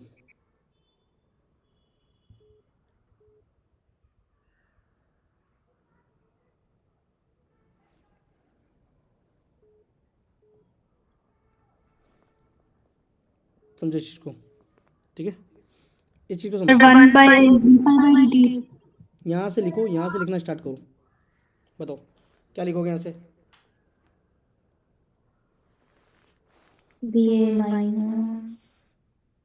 बोलो बोलो, यहाँ का पोटेंशियल क्या VA मान सकते हैं, यहाँ का पोटेंशियल क्या VB मान सकते हैं। सिमिलरली यहाँ का पोटेंशियल भी क्या होगा, V हो जाएगा, और यहाँ का भी क्या हो जाएगा, VB हो जाएगा। तो मुझे बताओ इधर ऊपर वाली इक्वेशन से अगर मैं बात करूँ तो देख के बताओ कि क्या VA माइनस VB जो है क्या वो मेरे पास में L1 टाइम्स ऑफ di1/dt के बराबर आ रहा है कि नहीं आ रहा है। तो यहाँ से di1/dt की वैल्यू बताओ कितनी आ रही है। di1/dt की वैल्यू जो आ रही है क्या वो मेरे पास में VA minus VB divided by L1 के बराबर आ रहा है। इन द सेम वे मैं नीचे वाले के लिए अगर बात करूँगा तो VA माइनस VB की बात करेंगे तो क्या वो L2 times of di2 divided by dt आ रहा है कि नहीं आ रहा है। तो यहाँ से di2/dt की वैल्यू बताओ, VA minus VB divided by L2 आ जाएगा कि नहीं आ जाएगा बेटा। यहाँ तक की बात समझ में आ रही है। अब ये समझ में आ रहा है तो मुझे बताओ कि अगर इस पूरे सर्किट को अगर मुझे इक्विवेलेंट में कन्वर्ट करना है तो इक्विवेलेंट का मतलब क्या होगी, मेरे पास में भाई L इक्विवेलेंट लिखूंगा यहाँ पे पोटेंशियल मेरा V आएगा, यहाँ पे पोटेंशियल मेरा VB आएगा, और इसके अंदर टोटल करंट I माना था। तो बताओ इसके अंदर क्या वैल्यू आ जाएगी, VA माइनस VB की जो वैल्यू आएगी क्या वो L इक्विवेलेंट इंटू di/dt के बराबर आएगा कि नहीं आएगा। तो यहाँ से मुझे बताओ कि di/dt की वैल्यू कितनी आ रही है। VA minus VB upon L equivalent. L equivalent. तो अब गौर से देखो, क्या di/dt di1/dt प्लस di2/dt के बराबर आ रहा है? Yes, sir. इन दोनों को जब मैंने ऐड किया था तभी तो बराबर आ रहा था कि नहीं आ रहा था? हाँ या ना? तो मुझे बताओ कि मैं di/dt की जगह अगर ये वाली टर्म लिख दूँ, यानी कि बेसिकली कहने का मतलब ये होगा कि VA minus VB divided by L equivalent will be equal to VA minus VB divided by L1 plus VA minus VB divided by L2। तो बताओ ये VA minus VB VA minus VB VA minus VB cut गया। तो यहाँ से बताओ कि 1 upon L equivalent की वैल्यू क्या 1/L1 प्लस 1/L2 के बराबर आ रही कि नहीं आ रही बेटा? Yes, sir. ये चीज़ पकड़ में आ रही कि नहीं आ रही है? सर ये लास्ट वाले स्टेप से di/dt जो होता है ये मेरे पास में बता दो di1/dt के बराबर है प्लस di2/dt के बराबर है। तो मैंने क्या किया? मैंने कुछ ही नहीं किया Yes, भाई, yes. मैंने di1/dt की वैल्यू निकाली, ये वाली इधर सब्स्टिट्यूट कर दी, ये देखो, ठीक है ना। फिर मैंने di2/dt की वैल्यू निकाली, ये वाली, इस वैल्यू को उठा के मैंने यहाँ पे सब्स्टिट्यूट कर दिया इसकी जगह पे।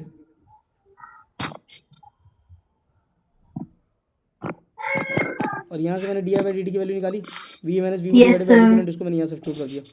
कर सकते हैं नहीं कर सकते? Yes, sir. तो यहाँ से हमने सॉल्व किया तो 1/L इक्विवेलेंट की वैल्यू कितनी आ रही है? 1/L1 plus 1/L2। और अगर 3 होता तो मुझे बताओ क्या होता?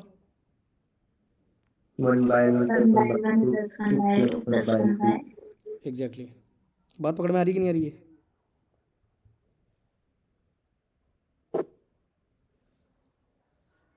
यहाँ तक सबको समझ में आया? Yes, sir. तो बेसिकली मुझे बताओ कि सीरीज़ में दो तरीके के हो गए हमारे पास में। सीरीज़ में कैसे ऐड करते हैं अपन? जो याद रखने की बात है, सीरीज़ के अंदर एल इक्विवेलेंट की वैल्यू जो आएगी वो क्या आएगी?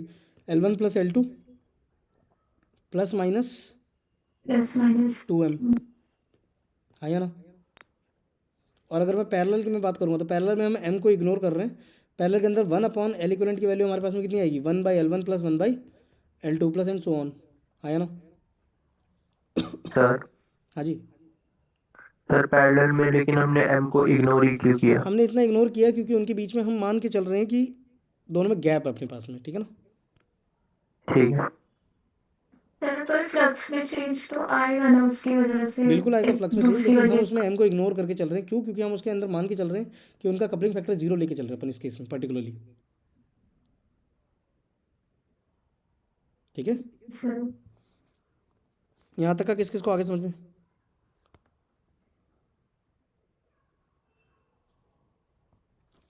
आया कि नहीं आया अभी समझ में?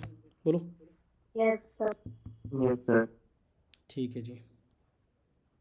तो मेरे ख्याल से इस टाइप के सवाल हो जाएंगे सारे।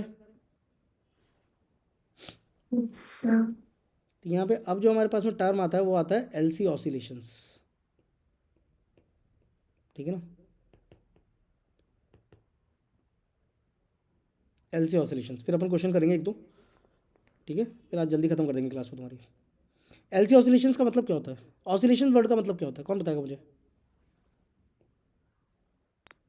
सर एक फिक्स पॉइंट के about to and fro. To and fro motion, right. ये चीज़ सबको समझ में आ रही कि नहीं आ रही है? Yes, एंटर हुआ sir. क्या क्लास के अंदर अभी? ठीक है, चलो। तो अभी हम टू एंड फ्रो मोशन की बात कर रहे हैं ऑसिलेशंस की, तो समझते हैं ऐसा हुआ क्यों, ठीक है ना? अच्छा मुझे पहले ये बताओ कि ऑसिलेशंस वर्ड हमने क्या SHM में पढ़ा था कि नहीं पढ़ा था? पढ़ा। सर SHM में मुझे बताओ कि SHM की इक्वेशन क्या होती थी, जनरल इक्वेशन क्या होती थी? जनरल छोड़ो, X is differential equal to differential बताओ, चलो मुझे डिफरेंशियल फॉर्म बताओ, बताओ. डिफरेंशियल फॉर्म बताओ जो हम लोगों ने पढ़ा था। d2x by dt2 plus omega square x is equal to 0. यही होता था। और हम बोलते थे कि सर ये जो इक्वेशन है हमारी, ये डिफरेंशियल फॉर्म ऑफ SHM है, इसी के हमारे पास में सॉल्यूशंस होते थे इस इक्वेशन के। बेसिकली इक्वेशन है और इसके हम सॉल्यूशंस निकालते थे, और इसके जो सॉल्यूशन होते हैं हमारे पास में, पहला सॉल्यूशन आता था x equal to x0 sine omega T plus phi, ये आता था कि नहीं आता था? सर यहाँ पे x0 जो होता था क्या एम्पलीट्यूड होता था इसका, Yes, sir. है ना? इसको या फिर ऐसे भी करके लिख सकते थे अपन, x equal to a sine omega T plus phi. अच्छा यहाँ पे फाई क्या होता है? इनिशियल एंगल, इनिशियल फेज, ये क्या कहलाता है? Initial phase. इनिशियल फेज, क्योंकि ये पूरा का पूरा फेज कहलाता था ओमेगा टी प्लस 5, है ना। तो ये इनिशियल फेज कहलाता था अपना। अब सोचो इस चीज़ को कि इसमें अगर मैं बात करूँ कि अगर मैंने कहा कि मैंने पार्टिकल को एक्स को ए से छोड़ा था, कहाँ से ड्रॉप किया था? एक्स को हम कहाँ से रिलीज कर रहे हैं? ए से। अगर मैं ए से रिलीज करता था तो मुझे बताओ फाई की वैल्यू क्या हम पाई/2 लेके चलते थे कि नहीं चलते थे? Yes sir. हाँ या ना बोलो भाई। अगर मैं एक्स को 0 लेता था तो फाई की वैल्यू हम 0 ले लेते थे, यस सर। अगर ये राइट में जा रहा होता था तो, और अगर लेफ्ट में जाता था तो कुछ और लेते थे। तो इस तरीके से चीज़ें आती थी। अब सोचो ज़रा, मैंने बोला कि यार मेरे पास में एक कैपेसिटर है यहाँ पे, क्या है? एक as the term suggest L C oscillations. तो एल सी वर्ड का मतलब क्या है कि एक तो इंडक्टर होगा और एक कैपेसिटर होगा, सिंपल सा लॉजिक है, हाँ ना। तो मैंने बोला यहाँ पे प्लस क्यू है, यहाँ पे माइनस क्यू चार्ज है इसके ऊपर, और मैंने इसे यहाँ से एक की लेके यहाँ से कनेक्ट कर दिया, ठीक है ना। और इसको जिससे कनेक्ट किया वो है एक इंडक्टर अपने पास में, इस तरीके से। इसका नाम अपन ने एल दे दिया। बात समझ में आ रही कि नहीं आ रही है? तो मुझे बताओ कि अगर मैंने कैपेसिटर के अंदर चार्ज क्यू दे रखा है तो ऑब्वियस सी बात है इसके अंदर एक इलेक्ट्रिक फील्ड डेवलप्ड होगी ऐसे करके।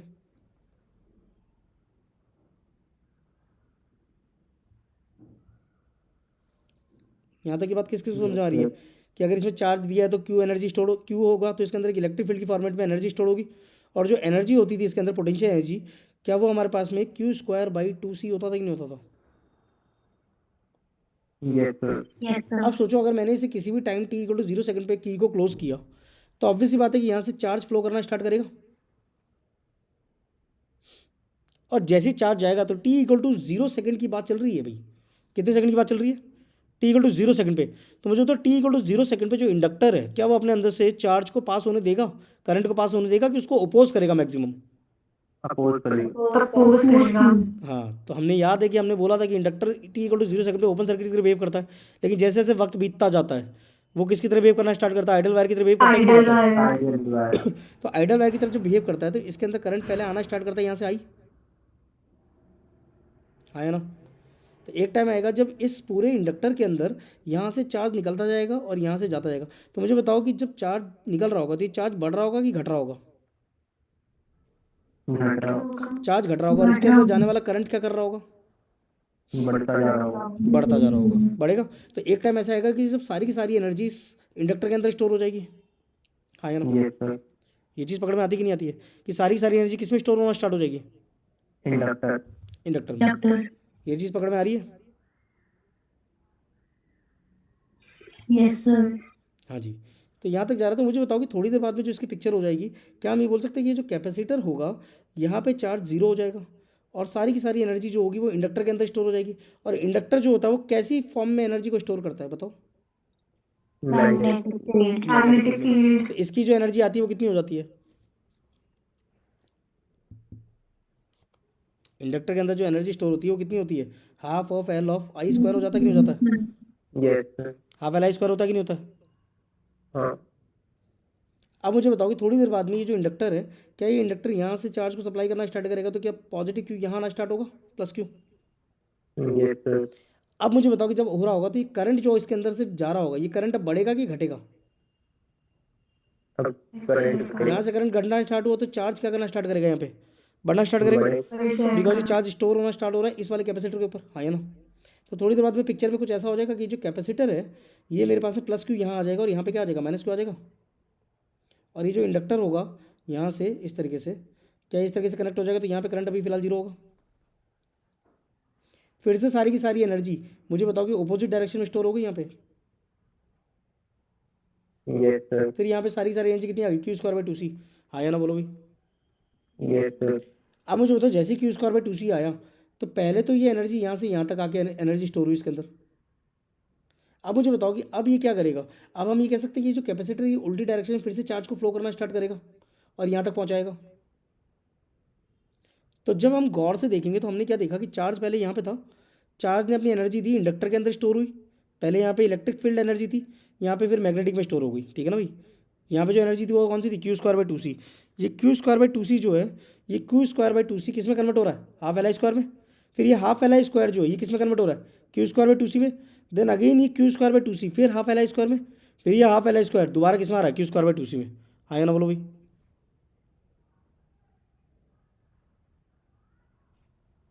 यस सर, तो ये प्रोसेस एक बार होगा कि कॉन्टिन्यूसली होता रहेगा?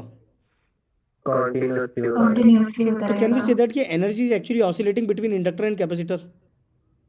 यस सर, हाँ या ना? बोलो भाई। यस सर, तो अब जरा चेक करते हैं इसमें क्या हुआ। मुझे बताओ कि ये इंडक्टर और कैपेसिटर जो दिख रहे हैं, ये जो दिख रहे हैं आपको, ये कैपेसिटर दिख रहा है, ये इंडक्टर दिख रहा है, ये दोनों कौन से कनेक्शन में लगे हुए हैं एक दूसरे से? सीरीज। सीरीज में। सीरीज। भाई पैरेलल में ये पॉइंट और ये पॉइंट देखो ना इनका। अगर यहाँ पे आपने पोटेंशियल वी ए मान लिया, यहाँ का पोटेंशियल वी बी मान लिया, तो दोनों के अक्रॉस पोटेंशियल कितना आ रहा है? V minus. तो इसमें केवीएल अगर लगाते हैं अपन, तो मुझे बताओ कि यहाँ पे क्या आएगा? यहाँ पे हम बात कर सकते हैं क्यू बाई सी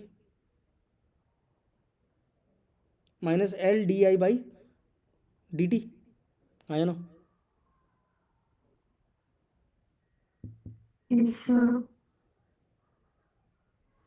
भाई दोनों पैरेलल में है तो दोनों minus L D I by D t के बराबर होगा ना, क्यू बाई सी। एक का पोटेंशियल डिफरेंस दूसरे के पोटेंशियल डिफरेंस के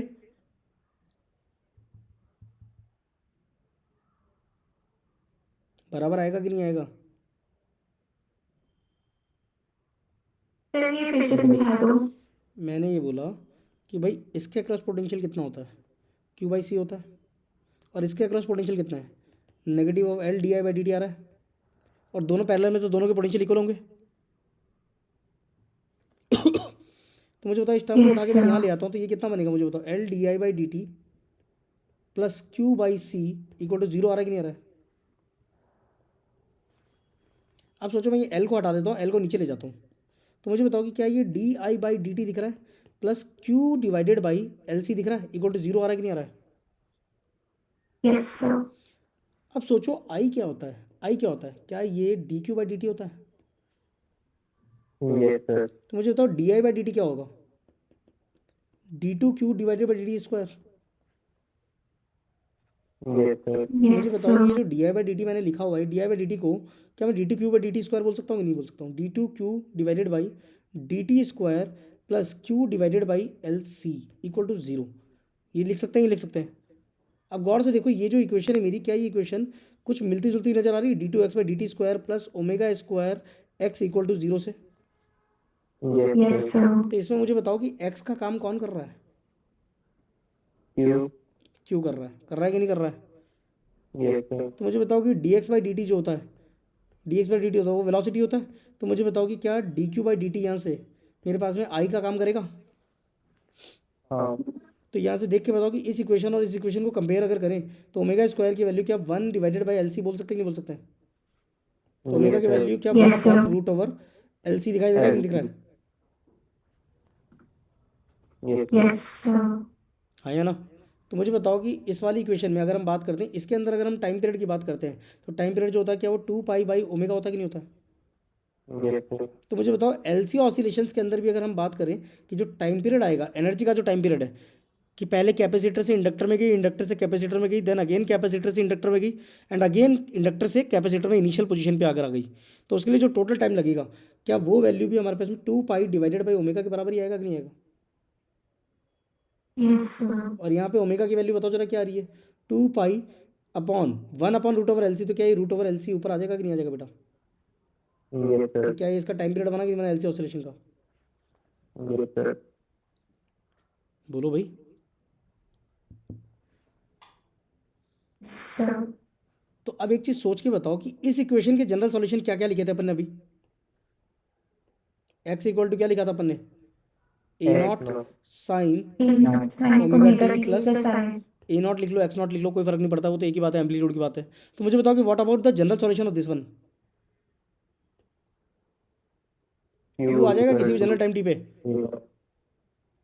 यस सर, अगर ये क्यू आ रहा है तो मुझे बताओ कि मैक्सिमम चार्ज जो है वो अगर हमने क्यू कंसिडर किया था तो Q equal to Q sine omega T plus pi आ जाएगा कि नहीं आ जाएगा?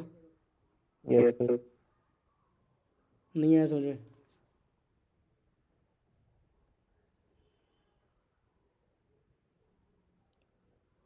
यहाँ तक की बात सबको समझ में आ रही कि नहीं आ रही है? तो अगर क्यू आ रहा है तो मुझे बताओ यहाँ से हम वेलोसिटी निकालते थे। वेलोसिटी क्या होता था बताओ? A naught omega cos of omega T plus five होता था कि नहीं होता था?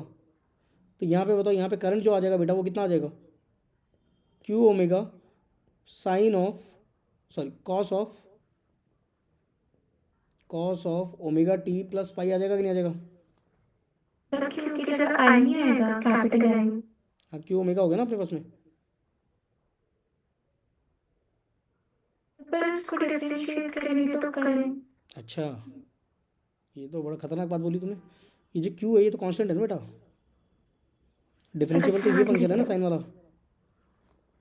हाँ ठीक है। आएगा नहीं आया समझ में?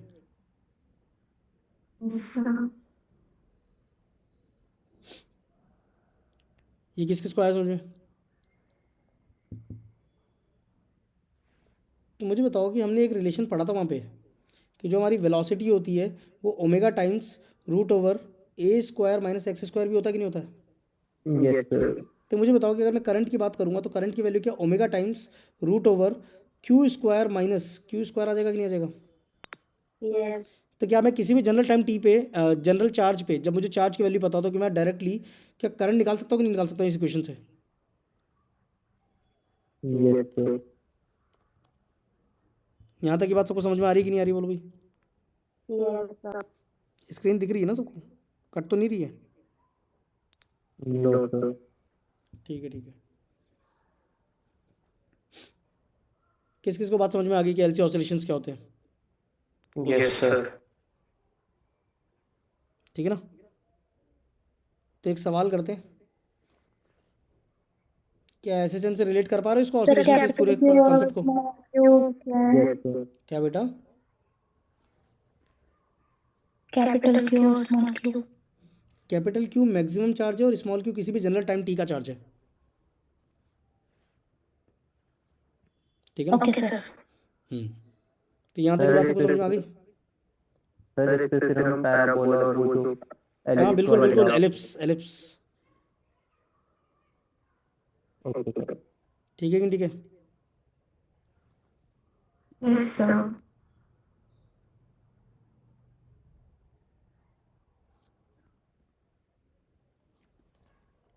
अच्छा मुझे बताओ कि यहाँ पे तुम्हें अगर ओमेगा पता चल गया है, ओमेगा पता चल गया, टाइम पीरियड पता चल गया, तो मुझे बताओ फ्रीक्वेंसी क्या होती है? 2 पाई इंटू 1 ओमेगा क्या होता है? ओमेगा बाई 2 पाई क्या फ्रीक्वेंसी होता है कि नहीं होता है? Yes sir. बोलो भाई। तो फ्रीक्वेंसी जो आएगी इसके अंदर, फ्रीक्वेंसी की वैल्यू क्या आ जाएगी बताओ? 1/2 pi root over L C.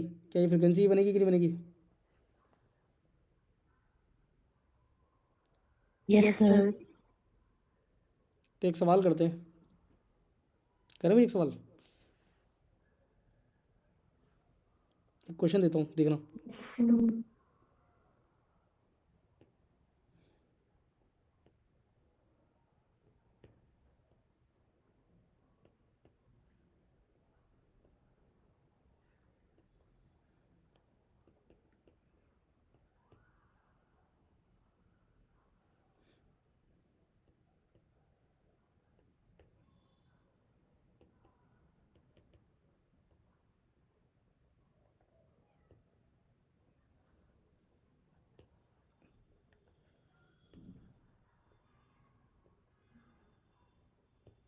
ठीक है, ये स्विच S1 है, ये स्विच S2 है।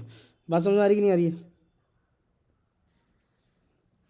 अब बोला गया कि at t equal to 0 second S1 and S2 are closed. मैंने जैसे ही t इक्वल टू 0 सेकेंड हुआ, मैंने S1 इक्वल टू S1 और S2 दोनों ढक्कन को क्या कर दिया, दोनों जो गेट है इनको क्या कर दिया, क्लोज कर दिया, दोनों स्विचेस को क्लोज कर दिया। बात समझ में आ रही कि नहीं आ रही है? Yes sir. तो मुझे इसका एलसी ऑसिलेशन का टाइम पीरियड या फ्रीक्वेंसी बता दो। Find frequency.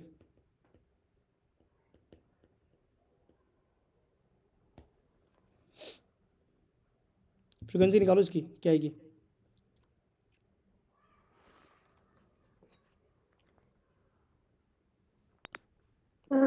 One upon 2 pi under root 3 1/, 1/2 pi into under root 3। बताओ।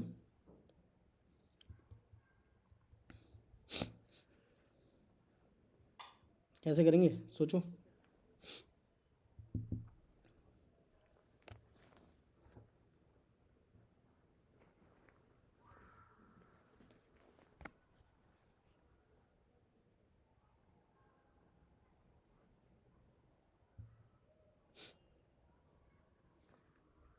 One by 12 pi under root L C. 1/12 pi नहीं, sir 1/6 pi under root L C. बिल्कुल। किसने दिया जवाब ये?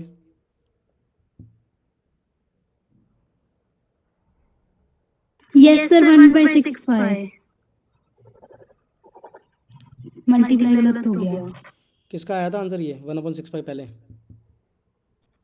सर मेरा पूछा। पूजा का आया था आंसर, सही है। 1/6 pi root over L C is the correct answer, right. अब कैसे होगा जरा गौर से देखो। मुझे बताओ कि ये एल और ये 2l दोनों किस में है? सीरीज। इन दोनों को सीरीज़ में अगर हैं तो सीरीज़ में तो डायरेक्टली एल ऐड करके 3l लिख सकते हैं, ये लिख सकते हैं। और मुझे बताओ ये जो सी है और ये 2c ये दोनों किस में दिखाई दे रहे हैं? वो पैरेलल। पैरेलल में। तो मुझे बताओ कि इन दोनों को पैरेलली अगर ऐड किया जाए तो क्या ये मेरे पास में 3c बन जाएगा कि नहीं बन जाएगा? Yes sir. और 3c मुझे बताओ कि एक चीज़ और हमें याद है कि कंजर्वेशन ऑफ चार्ज की प्रॉपर्टी याद होगी कि भाई -2 की है, यहाँ पे -q, दोनों को अगर ऐड किया गया तो ओवरऑल चार्ज कितना आ जाएगा? 3q आ जाएगा, यहाँ पे -3q आ जाएगा, यहाँ पे क्या आएगा 3q प्लस, आया ना। Yes sir. तो क्या मेरे पास में नेट सर्किट बन गया? हाँ ये 3 लिखा हुआ है भाई, ये 8 जैसा दिख रहा होगा, ये 3 है, ठीक है ना। चलो, तो अब मुझे बताओ कि मुझे क्या निकालनी है, फ्रीक्वेंसी निकालनी कि नहीं निकालनी है? फ्रीक्वेंसी क्या होता है 1/2 pi root over L equivalent C equivalent आता है कि नहीं आता है? तो 1/2 pi root over L equivalent की वैल्यू 3l और साथ में क्या आ रहा है 3c, तो 9 का 3 बाहर आ जाएगा। तो बताओ कितना आ जाएगा 1/6 pi root over,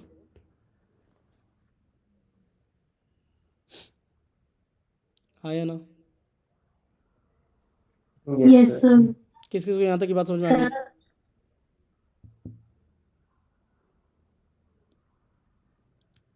sir sir अब वो म्यूचुअल इंडक्टेंस नहीं लगेगा? नहीं, अभी म्यूचुअल इंडक्टेंस की तो हम बात ही नहीं कर रहे हैं अभी फिलहाल, इग्नोर करके चल रहे हैं उसको। अभी होता तो गिवन होता, ठीक है।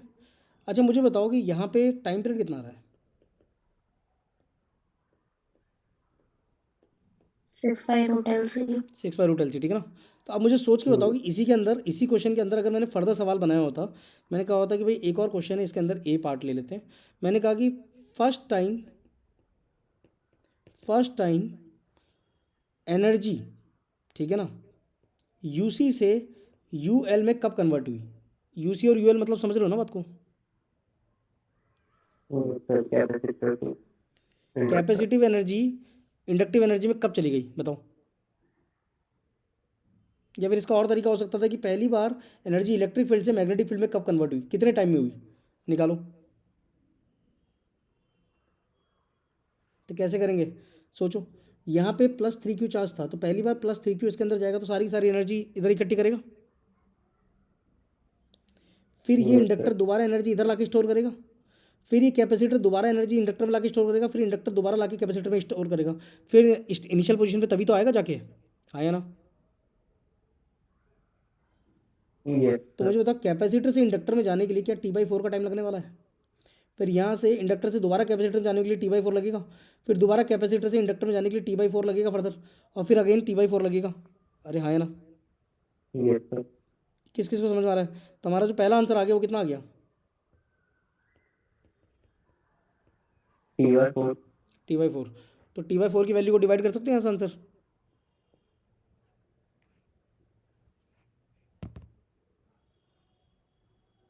बोलो भाई।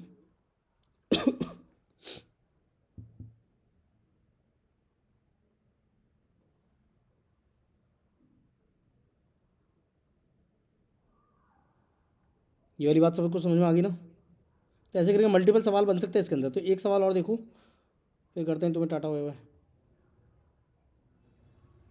एक और सवाल है। मैंने कहा कि भाई मान लो कि मेरे पास में एक इंडक्टर है, ठीक है ना। ये इंडक्टर मेरे पास में, इसकी वैल्यू हमने ली है 0.2 मिली हेनरी। कितना लिया अपन ने? और मैंने कैपेसिटर लिया यहाँ पे, इसकी वैल्यू मैं ले लेता हूँ 2 माइक्रोफेरेड, ठीक है ना। इस तरीके से कनेक्टेड है। और मैंने ये कह दिया कि भाई इसके अंदर जो चार्ज है हमारे पास में ये +q है, और इसके अंदर जो चार्ज है वो माइनस क्यू है। बात पकड़ में आ रही कि नहीं आ रही है?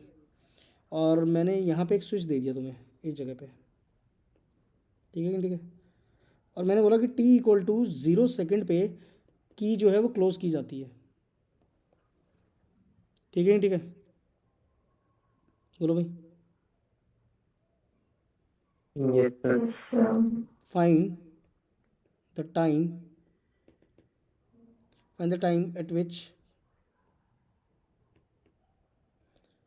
Energy stored in inductor becomes 1/3 of energy stored in capacitor। निकालो। ये सवाल है।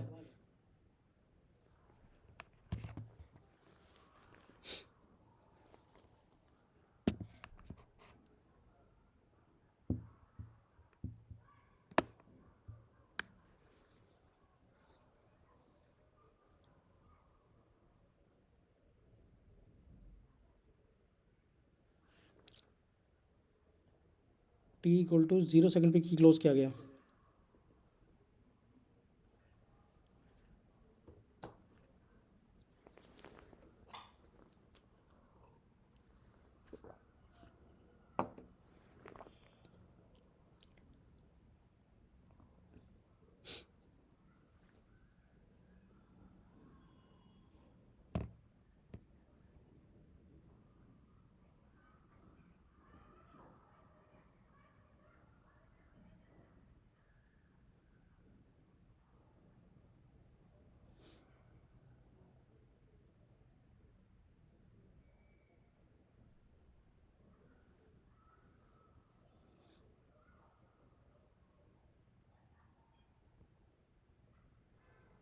Two pi Q by √3i।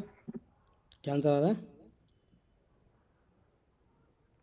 Sir 2 pi Q by √3i। अच्छा, इतना खतरनाक।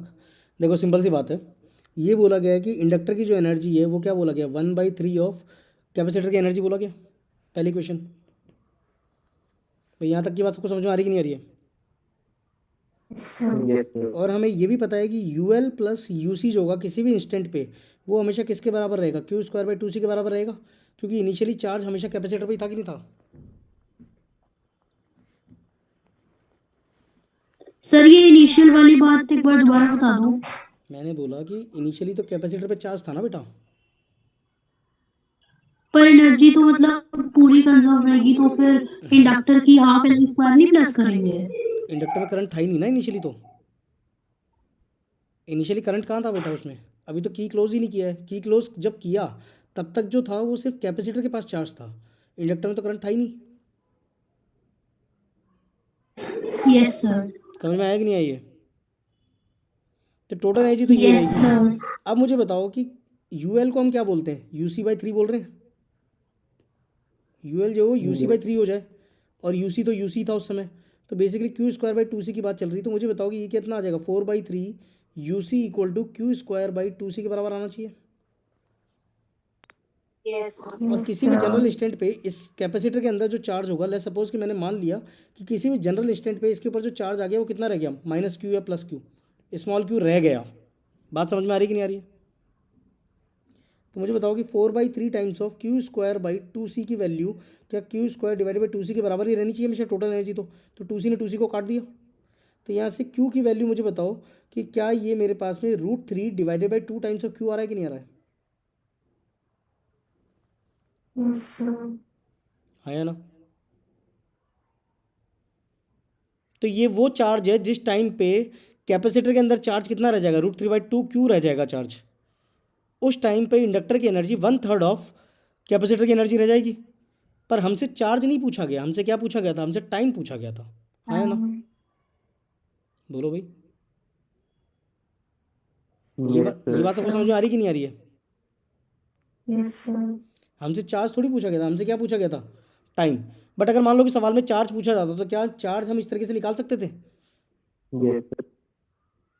अब आपसे पूछा गया टाइम बताओ कितना है, तो मैंने क्या सोचा यार कि कर तो ये ऑसिलेशन रहा है, और ऑसिलेशन में जो जनरल इक्वेशन होती है Q equal to capital Q into sine of omega T plus phi होता है कि नहीं होता है? हाँ Yes, ना बोलो। sir. अब सोचो कि मैंने जो सिचुएशन चालू की वो कहाँ से शुरू की थी? मैंने सारा का सारा चार्ज कहाँ पे दिया है? कैपेसिटर पे देके चालू किया स्टार्टिंग।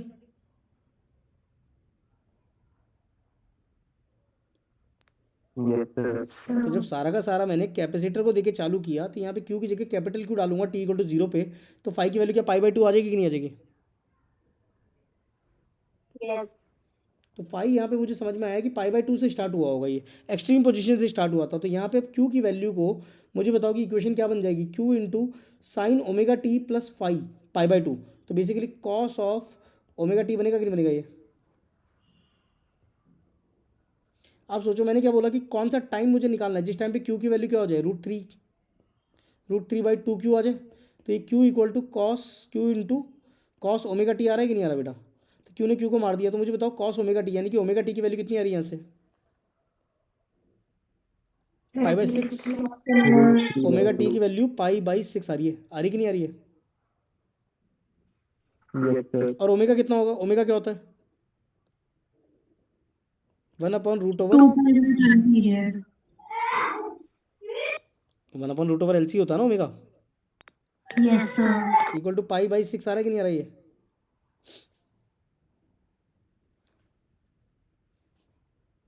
सर इसमें थोड़ा सा डाउट है, बोलो। आपने यहाँ पे फाई को 0 क्यों नहीं माना? मतलब रेफरेंस फाई आप जीरो कैपेसिटर इसलिए को नहीं माना। लिया, फाई जीरो इसलिए नहीं लिया क्योंकि यहाँ पे क्यू की इनिशियल वैल्यू क्या थी? जब आपने बोला कि सर जब मेरा टाइम 0 था तो उस समय क्यू की वैल्यू क्या थी? कैपिटल क्यू नहीं थी? Yes sir. तो कैपिटल क्यू से कैपिटल क्यू को घटेगा तो साइन ऑफ फाई की वैल्यू 1 आनी चाहिए थी, तो फाई की वैल्यू पाई बाई 2 रही होगी। Yes sir. समझ में आया कि नहीं आया ये? तो यहाँ से मुझे बताओ कि टाइम की जो वैल्यू आ रही है यहाँ से, जो यहाँ से टाइम की वैल्यू आ रही है, क्या वो root over L C into pi by 6 के बराबर आ रहा है? तो मुझे बताओ pi divided by 6 into root over L की वैल्यू बताओ जरा क्या थी अपने पास में? 0.2 मिली एम्पियर। 0.2. तो 0.2 इंटू 10⁻³ इंटू कैपेसिटर की वैल्यू क्या थी? 2 माइक्रोफेरेड, तो 2 इंटू 10⁻⁻6 2 into 10⁻⁻6. यही था। तो मुझे बताओ कि पाई बाई 6 आ गया, ये आया तो यहाँ पे 10⁻⁻4 हो जाएगा। तो बताओ 2 इंटू 2 4 था, तो इसको 2 तो बाहर निकाल दिया, और यहाँ पे 10⁻⁻4 10⁻⁻6 तो 10⁻⁻10 था, तो इंटू 10⁻⁻5 आ रहा है कि नहीं? 10⁻⁵. तो मुझे बताओ आंसर कितना आ रहा है? पाई बाई 3 इंटू 10⁻⁻5 सेकेंड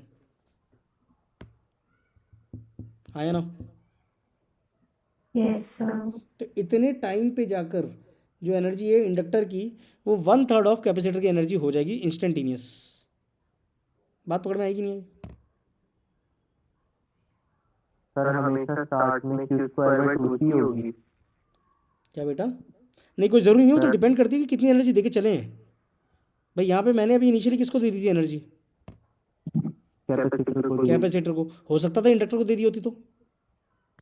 फिर हाफ एल आई पर। हाँ जी हाँ जी बिल्कुल, हाफ एल आई स्क्वायर के बराबर होती है इनिशियली। Okay sir. यहाँ तक सबको समझ में आया कि नहीं आया? So, ठीक है, तो फिर आज इतना ही करते हैं।